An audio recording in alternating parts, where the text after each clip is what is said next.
Navsahyadri group of इन्स्टिट्यूटचे संस्थापक माननीय श्री पोपटरावजी सुके साहेब, या ग्रुपचे डायरेक्टर सागरजी सुके साहेब, व्हाइस प्रेसिडेंट सौभाग्यवती सायलीताई सुके. ते कोण ओरडायला लागले, काय म्हणणं आहे त्याचं?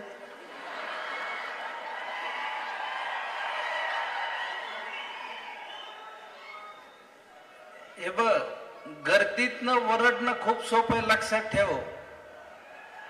अजून 3 वर्षांनी इथं आलास की मग तुला उंजल बोलायचं कसं, काय होईल, कसं. गर्दीतनं काय ओळखू येत नाही कोण ओरडतंय काय करतंय ते. पण जेव्हा आपण पाहुण्यांना एखाद्या बोलवतो त्यावेळी काहीतरी अभिप्रेत असतं. सगळ्यात आधी आपण शिवछत्रपती शिवाजी महाराजांना, महाराष्ट्राच्या आराध्य दैवताला नमन केलं तर आपण एक शिस्त पाळूया की पाहुणा आला तर त्याचं शांतपणे ऐकून घेऊ. ती ऐकायची गरज नसल तर मग आपल्याला शिक्षणाची तरी काय गरज आहे? आपण ऑलरेडी शिकलेलोच. असंच होतं ते. एखादा पाहुणा बोलवला जातो आणि त्याचे अनुभवाचे बोल मुलांनी ऐकायचे असतात. त्याचं कारण फक्त एवढं असतं की अनुभवाने त्याचे केस गेलेले असतात, तुमचे असतात, म्हणून तुम्ही ओरडत असता. जेव्हा हे जाईल तेव्हा तुमचंही शांतपणे होईल सगळं. मंचावर उपस्थित या नवसह्याद्री इन्स्टिट्यूटचे डायरेक्टर साहेब श्री तानाजीराव दबडे साहेब, ज्यांच्यामुळे आज मी इथं आलो. आमचे मित्र मंगेश देसाई, मंगेशने आणि मी एकत्र खूप वर्ष काम केलेलं आहे. त्यामुळे तानाजीरावांचं म्हणणं मला नाकारता आलं नाही. दुसरा एक महत्वाचा दुवा म्हणजे आमचे डॉक्टर डोंगरे साहेब. आज माळी साहेब आहेत. डॉक्टर माळींनी उपचार केलेले आहेत माझ्यावर आणि ते म्हणले बरे तुम्ही, अजून काय हरकत नाही म्हणले तुम्हाला कार्यक्रमाला जायला इकडे तिकडे.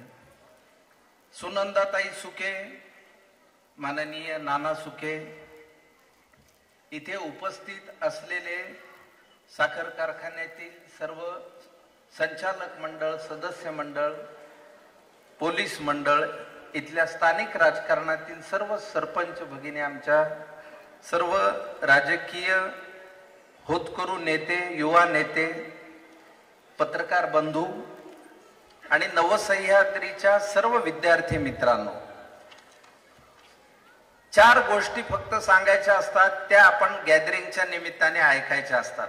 पूर्वीच्या काळात आम्ही तुमच्या सारखे होतो जेव्हा कॉलेजला, तेव्हा आम्ही बोंबलतच होतो. कोणी आलं की हे होई ते चालायचं.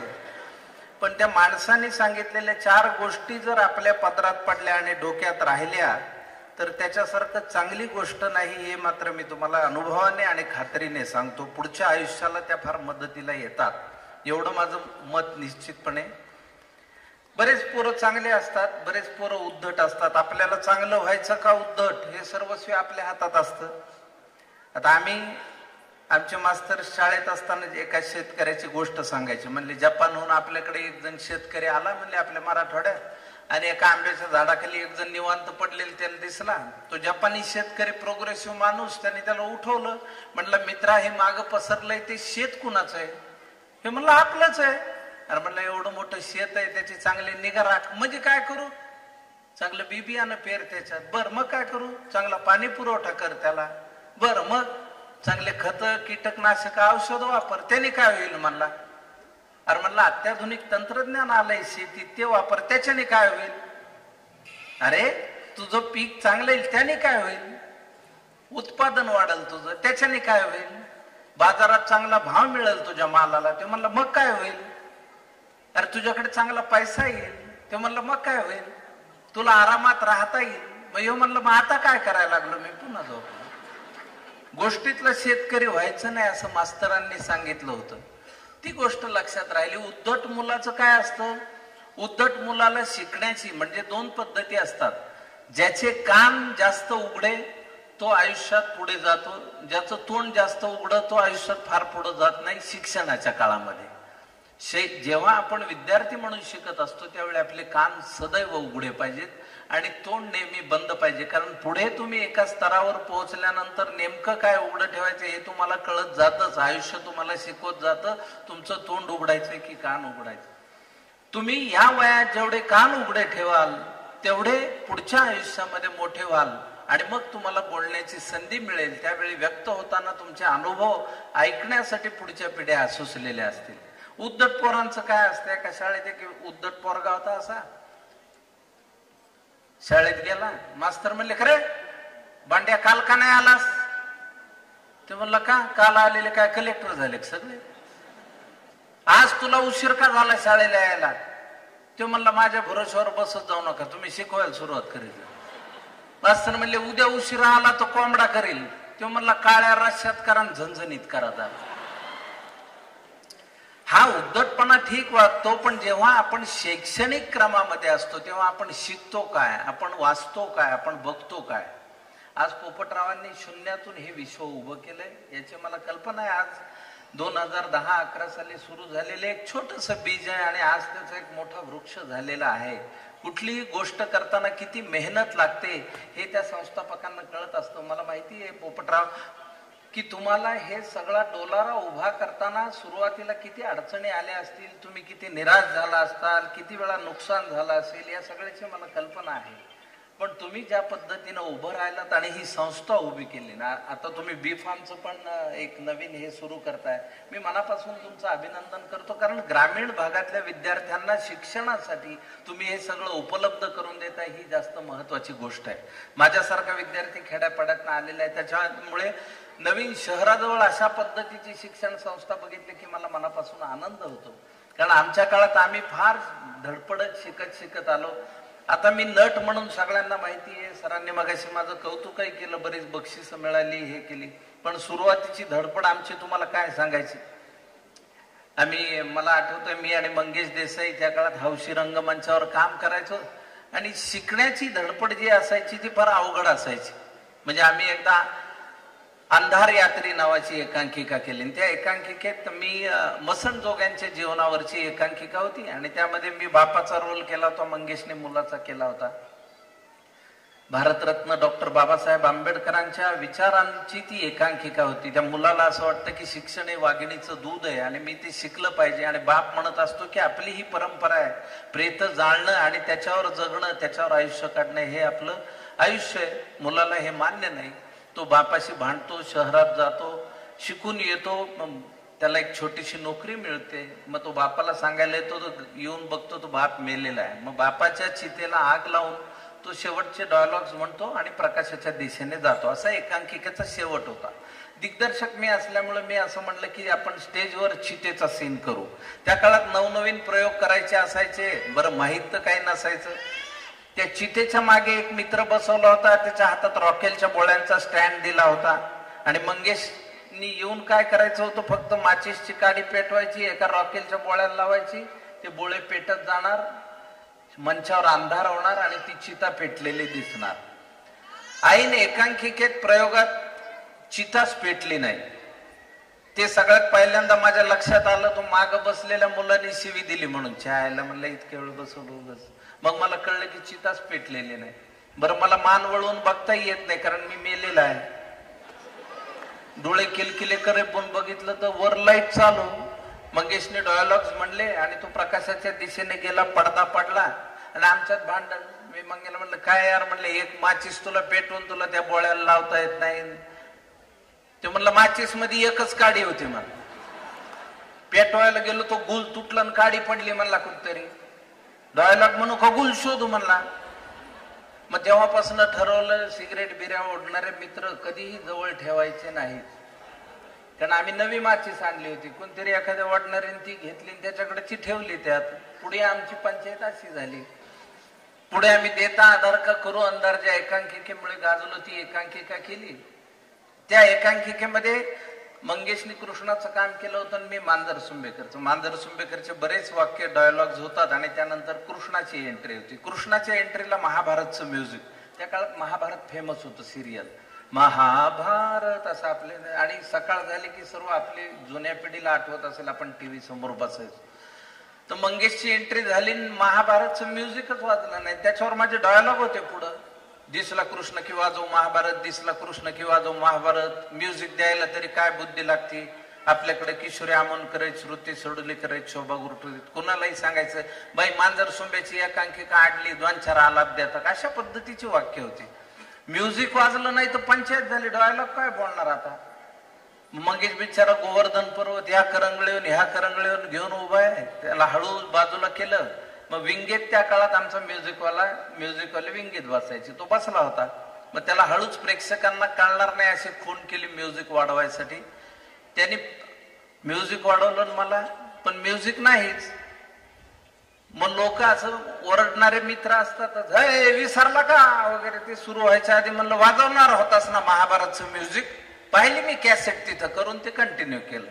एकांकिका झाल्यावर म्युझिकवाल्यानं म्हणलं काय यार तुला 4 क्यूज आहेत, तुला वाजवता येईना, त्याचं काय अर्थ आहे. ते म्हणलं केलं मी, म्हणलं तू वाढव म्हणलं तर वाढवलं ना म्युझिक. गंमत अशी होती की हेडफोनची पिन टेप मध्ये होती आणि हेडफोन याच्या कानाला होता, त्यामुळे हळूही महाभारत त्यालाच ऐकू आलं, जोरातही त्यालाच ऐकू आलं.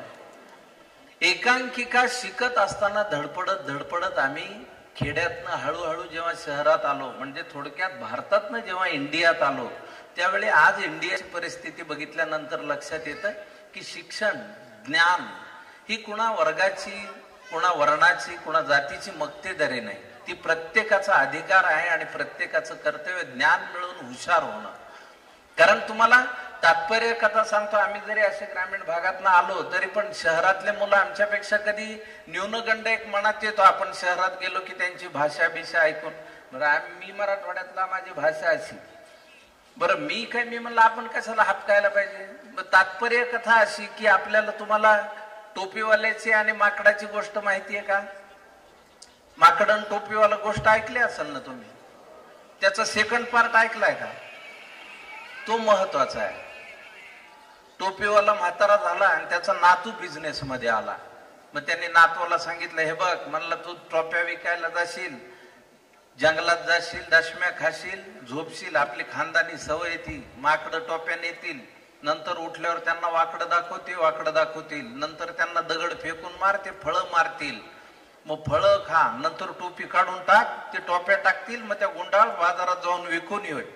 ते म्हणला बरं झालं ग्रँडफादर तुम्ही ट्रेड सिक्रेट सांगितलं बिझनेसचं. म्हणला तो गेला जंगलात, जास्तच वेळ झोपला, उठून बघितलं तर माकडांनी टोप्या नेल्या होत्या. त्याने मग वाकडं दाखवलं, माकडांनी वाकडं दाखवलं, यांनी दगड मारले, माकडांनी फळं फेकून मारले, यांनी फळं खाल्ले. नंतर ह्याने टोपी काढून टाकली तर कुणीच टोपी नाही काढली. याला वाटलं माकडांना आपली ऍक्शन नाही कळली. मग झाडाजवळ गेला, पुन्हा टोपी अशी काढून खाली टाकली, हळूच कुणीच टोपी नाही टाकली.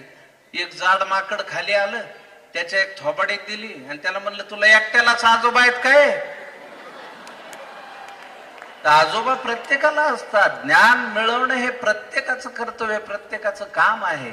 आज एवढं मोठं आपलं शिक्षण संस्था आहे, त्यामध्ये मला सुचव असं लायब्ररी तर असेलच, पण लायब्ररीमध्ये नेमकी पुस्तकं कुठली ठेवायची आणि मुलांच्या आयुष्यावर परिणाम करणारी पुस्तकं कुठली, त्याचा धांडोळा घेऊन ती पुस्तकं लायब्ररीमध्ये यावी अशी माझी खूप इच्छा आहे. एक तोत्तो-चान नावाचं पुस्तक खूप पूर्वी मी वाचलं होतं. एका जपानी बाईने लिहिलं होतं. ती काही लेखिका नव्हे, पण शाळेतल्या हेडमास्तरांवर लिहिलेलं, हेडमास्तरांनी शाळा कशा पद्धतीनं चालवली आणि आज माझ्यासारखे कित्येक विद्यार्थी कसे घडले असं तिने त्या पुस्तकामध्ये लिहिलं होतं. अगदी छोटंसं पुस्तक आहे. विना गवाणकरांची पुस्तकं आहेत. एक होता कार्व्हर नावाचं एक पुस्तक आहे. जॉर्ज वॉशिंग्टन कार्व्हर नावाचा एक वनस्पती शास्त्रज्ञ, गुलाम म्हणून विकला गेलेला एक मनुष्य, कृष्णवर्णीय मनुष्य, पुढे जगातला नोबेल पारितोषिक विजेता झाला आणि टोमॅटोच्या जातीतलं मोठं संशोधन त्याने केलं आणि त्याने आयुष्यभरात वापरलेला कपडा फक्त 4.5 मीटर होता. तर माणसं मोठमोठा आदर्श ठेवून आपल्या समोर गेलेली आहेत. आपल्याला नेहमी समाजाकडनं घ्यायची सवय असते, समाजाला द्यायची सवय नसते. त्याचं फार साधं उदाहरण सांगायचं झालं तर घरातल्या गादीवर पान खाऊन पिचकारे मारा म्हणलं तर कोण मारेल. पण तेच रस्त्यावर आपण पिचकारे मारतो, मग तो रस्ता कुणाचा आहे, मग ते गाव कुणाचं, मग तो तालुका कुणाचा, मग तो जिल्हा कुणाचा, मग ते राज्य कुणाचं, मग तो देश कुणाचा. देशप्रेम आपल्या घशात असून चालत नाही, ते आपल्या कामात दिसणं खूप महत्वाचं आहे. आज तुमच्यापैकी खूप सारे विद्यार्थी उद्या आयुष्यात मोठे होतील, खूप मोठं नाव करतील, पण लक्षात ठेवा आपल्या मातीची, आपल्या संस्कृतीची, आपल्या माणसांची ओळख कधी विसरू नका. कारण आपली संस्कृती आणि परंपरा जपणं हे आपल्या सर्वांचं काम आहे. त्याचं तात्पर्य कथा एक तुम्हाला सांगतो. संस्कृती आणि परंपरा जपली नाही तर काय होतं. अलीकडच्या काळात मला असं वाटतं इंग्रजी ही भाषा न राहता फॅशन झालेली आहे. ज्याला इंग्रजी येत नाही त्याच्याकडे असं बघते की अरे बाप, ही भाषा आहे, ती माझी मातृभाषा, मला चांगली येते, यापेक्षा काय पाहिजे. आणि जगामधले जेवढी माणसं मोठी झालेली आहेत त्या सर्वांनी स्वतःला स्वतःच्या भाषेतच सिद्ध केलेलं आहे, हे मी ठामपणे सांगू शकतो. पण इंग्रजी ही फॅशन झालेली, पण आपली संस्कृती आणि परंपरा किती मोठी आहे. जगातली सगळ्यात श्रेष्ठ संस्कृती आणि परंपरा कुठली असं मला विचाराल तर मी म्हणेल की आपली संस्कृती आणि आपली परंपरा मोठी आहे. कारण ह्या एकमेव संस्कृती आणि परंपरेमध्ये मातीची पूजा होते, पाण्याची पूजा होते, जनावरांची पूजा होते, डोंगराची पूजा होते, सूर्याची पूजा होते, चंद्राची पूजा होते, पिकांची पूजा होते. आपले सगळे सणवार हे आपल्या माती पिकांशी निगडीत आहे. आपण संक्रांत करतो त्यावेळी आपल्याला नवीन हरभरा आलेला असतो, गाजरा आलेले असते, तेव्हा थंडी थोडीशी हे झालेली असते, त्यामुळे आपल्याला तिळगुळ दिला जातो. प्रत्येक ह्याचं आपण नंतर आखाजीचा सण, खरीपाचा सण हंगाम येतो त्यावेळी आपण दसरा करतो, आखाजीचा सण रबीच्या वेळेस करतो, अक्षय तृतीयेचा. तर सगळं माती आपली संस्कृती परंपरेशी जोडलेले हे सण आहेत, मातीशी जोडलेले हे सण आहेत. आपली संस्कृती आणि परंपरा जपली नाही तर काय होईल. एका गावात एक समाजसेवक होता आणि लोकांची खूप कामं करायचा. ते एक दिवस गावात कार्यक्रम ठरले आणि सगळे म्हणले आप्पा तुम्ही व्हा म्हणले अध्यक्ष. आप्पा म्हणले मला कशाला. नाही म्हणले तुम्ही सिनियर मोस्ट पर्सन आहेत, सगळ्या लोकांचे कामं धाम करता गावातले, तुम्ही व्हा म्हणले अध्यक्ष. बरं म्हणले तसं का होईना, कपडे चांगले घाला गड्या. कपड्यात काय म्हणले. नाही म्हणले तुमचं कसं धोतर, 3 गुंडीचा शर्ट, गमछा, गांधी टोपी ती जुनी फॅशन झाली म्हणले, आता नवीन शर्ट पॅन्टची फॅशन आली, अध्यक्ष कसं चांगल्या कपड्यात पाहिजे. बरं म्हणले तसं का होईना. बाजारात गेले, शर्ट पॅन्ट घेऊन आले, घरी आणून बघितलं तर पॅन्ट लांब झाली होती. बायको चुलीवर स्वयंपाक करत होती. बायकोला म्हणले मंडळी संध्याकाळी कार्यक्रम आहे, मी अध्यक्ष आहे, ती पॅन्ट जरा लांब झाली, ती जरा विधभर कापून टिप मारून ठेवा. बायको म्हणाली तुम्ही गावभर लष्कराच्या भाकऱ्या भाजीत हिंडता, आम्ही कुठं कुठं बघायचं.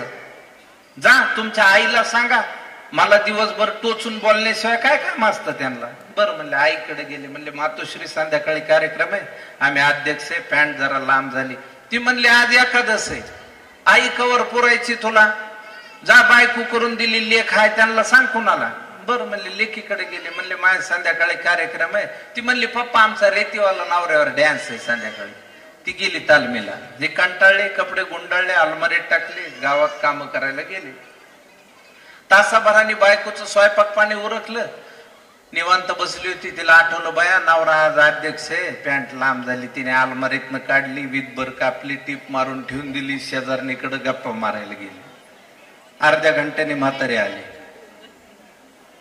म्हणली बाया आई कवर पुरायची याला, तिने वितीपेक्षा जास्त कापली, टीप मारून ठेवून दिली, झोपायला गेली. कार्यक्रमा अगोदर लेख आली, म्हणली पप्पांचं असंच असतं, गडबडीत आम्हाला तिन्ही विधभर कापली, टीप मारून ठेवून दिली. संध्याकाळी बरमुडा घालून उभे होते कार्यक्रमात.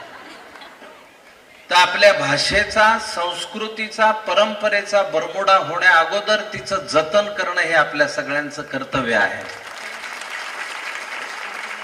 जगाच्या पाठीवर आपण कुठेही गेलो तरी आपली भाषा, आपली संस्कृती हा आपला अभिमान असला पाहिजे. आणि मला असं वाटतं स्नेह संमेलनासारखे कार्यक्रम हा केवळ काहीतरी मनोरंजन आणि काहीतरी गोंधळ घालण्यासाठी नसतात, तर त्यामध्ये विचार मंथन होणं खूप गरजेचं असतं. जोपर्यंत आपण विचार करत नाही, नाही तर अलीकडच्या काळात काय झालंय, संवाद आणि संवेदना या काळामध्ये त्यातला सच हरवलेला आहे आणि वाद आणि वेदना फक्त उरलेल्या आहेत. तर संवाद आणि संवेदनेचा आपल्याला समाज निर्माण केला पाहिजे. 2 ज्ञानी माणसं एकत्र भेटली की त्यांच्यात सुसंवाद होतो. एक ज्ञानी एक अज्ञानी भेटला की त्यात विसंवाद होतो. आणि दोघंही अज्ञानी असतील तर त्यांच्यात भांडणं होतात. तर आपल्याला भांडणं करणारा समाज निर्माण करायचा नाही, शिक्षणाच्या माध्यमातून सुसंवाद घडवणारा समाज घडवायचा आहे. जेवढी माणसं साक्षर होतील माझ्या कायद्याचं बोला नावाच्या एका सिनेमातलं एक वाक्य मला नेहमी लक्षात राहतं की शिकलेल्यांना सुशिक्षित करण्याची गरज असणं ही या देशाची खरी समस्या आहे. साक्षरा या शब्दाचं उलट केलं तर काय होतं? साक्षरा, राक्षसा. आपण शिकून साक्षरा व्हायचंय की राक्षसा व्हायचंय हे सर्वस्वी आपल्या हातात आहे. आजकालच्या काळात सोशल मीडियामुळे सगळा कालखंड गतिमान झालेला आहे सोशल मीडियावरचं, पण ते दुधारी शस्त्र आहे. ते कसं वापरायचं हे प्रत्येकाने ज्याने त्याने ठरवायचे. स्वतःची आयडेंटिटी लपवून लोकांना शिव्या घालणारा एक मोठा वर्ग तयार होतोय आणि मला वाटतं ती चिंतेची बाब आहे. आपण स्वतः चांगल्या गोष्टींसाठी या सोशल मीडियाचा वापर करतोय का? सतत काहीतरी वाईट. बरं, दररोज सकाळी मी नेहमी असं म्हणतो की तुम्हाला दररोज ते सकाळी शुभ सकाळ, शुभ गुरुवार, शुभ शुक्रवार दररोज पाठवणारे असते देवाचे फोटो, फुलं. ह्याच्या ऐवजी तुम्ही तुमच्या ग्रुपमध्ये तयार करून आपल्या जवळपासच्या परिसरात आपण काय काम करू शकतो याचा विचार का करत नाहीत? एक मीडिया आपला बनवून, एक ग्रुप बनवून आपण एक सामाजिक कार्य करू. या समाजाचं आपण देणं लागतो आणि जेव्हा आपण समाजाचं देणं लागतो त्यावेळीच आपण चांगलं काम करू शकतो. आज इतकी वर्ष झाली, साधारण एक 15 वर्ष झाली, 15 वर्ष या सगळ्या संस्थेला झाली आणि ही संस्था मोठी मोठी का होत चालली आहे त्याचं कारणही असेल, कारण या संस्थेचं रेप्युटेशन वाढत असेल. त्यासाठी धडपडणारा एक वर्ग, त्यासाठी परिश्रम करणारे एक मेहनती सगळ्या शिक्षकांचा वर्ग इथे बरोबर आहे. आज मी आल्यापासून बघतोय ज्या पद्धतीचं शिस्त आणि ज्या पद्धतीचं सगळं तुम्ही ही शिक्षण संस्था मला दाखवताना किंवा त्या कलेच्या शिबिराचं आपण उद्घाटन केलं, त्यामध्ये विद्यार्थ्यांनी केलेले कितीतरी सुंदर सुंदर कलाकृती आपल्याला पाहायला मिळाल्या आणि त्याचा आनंद आपल्याला घेता आला. मला वाटतं विद्यार्थी घडवणं म्हणजे काय, शेवटी आपण म्हणतो की गुरु विना काही नाहीये. आपण आई वडिलां दैवतानंतर आई वडील, दैवत हे आई वडील मानतो आणि त्यानंतर गुरुच मानतो ना. गुरुशिवाय आपल्याला अज्ञानाचा अंधकार दूर होऊ शकत नाही. म्हणून या सर्व गुरुजनांना मनापासून अभिनंदन आणि शुभेच्छा देतो. खरं तर मी विनोदी कलावंत जरी असलो तरी आमचं म्हणणं एकच असतं की समाजामध्ये ज्या गोष्टी घडतात त्यामध्ये आपल्याला व्यवस्थित त्या व्यंगावर बोट ठेवता आलं पाहिजे, म्हणजे मग आपल्याला एखादी गोष्ट. आता महापुरुषांच्या नावाने नेहमी आपण मोठमोठ्याने घोषणा देतो, महामानवांच्या नावाने नेहमी मोठमोठ्याने घोषणा देतो. कुठल्याही रस्त्याला महापुरुषाचं नाव देणं खूप सोपं असतं, पण त्या महापुरुषांनी सांगितलेल्या रस्त्यावर चालणं भयंकर अवघड असते. एवढी गोष्ट लक्षात ठेवा. आपल्याला त्या रस्त्यावरून जर चालायचं असेल तर आपल्याला मनाची खुणगाट बांधावी लागते आणि त्यासाठी या शिक्षण क्रमामध्ये अत्यंत मनापासून काम करावं लागतं. ही गोष्ट तुम्हाला सांगतो. जाता जाता म्हणजे काय बक्षीस वितरण असल्यामुळे मला कल्पना आहे की विद्यार्थ्यांना त्याची उत्सुकता जास्त असते. नाही तर बऱ्याचदा आपण बोलू लागलो की त्याचं भान उरत नाही. एका सभेमध्ये एक वक्ता असा बोलायला लागला आणि लोक शेवटी कंटाळले, म्हणले हा किती वेळ बोलत बसलाय. मग लोकांनी कंटाळून टाळ्या वाजवायला सुरुवात केली. त्याला बघा उशिरा का होईना दाद मिळायला लागली, म्हणून त्याने अजून रट्टा चालू ठेवला. नंतर त्याचा घसा कोरडा पडल्यावर त्याच्या लक्षात आला आपण जरा जास्त बोललो. तो म्हणला श्रोते हो माफ करा, घरातनं गडबडीत बाहेर पडलो, हातावर घड्याळ बांधायचं राहून गेलं त्यामुळे टाइम लक्षात नाही आला. एक जण उठला म्हणला घड्याळाचं राहू दे बाबा, मागच्या भिंतीवरचं कॅलेंडर तर बघायचं. बोलण्याच्या नादात माझी अशी गडबड होऊ नये अशी काळजी घेतो. आणि पुनश्च एकदा नवसह्याद्रीच्या ह्या सर्व शिक्षण संस्थेला, सर्व सभासदांना, सर्वांना मनापासून हार्दिक सदिच्छा शुभेच्छा देतो. आज मला इथे बोलवलं, आमंत्रित केलं त्याबद्दल मी दबडे सरांचे मनापासून आभार मानतो आणि माझं हे लांबलेलं मनोगत थांबवतो. जय जवान जय किसान.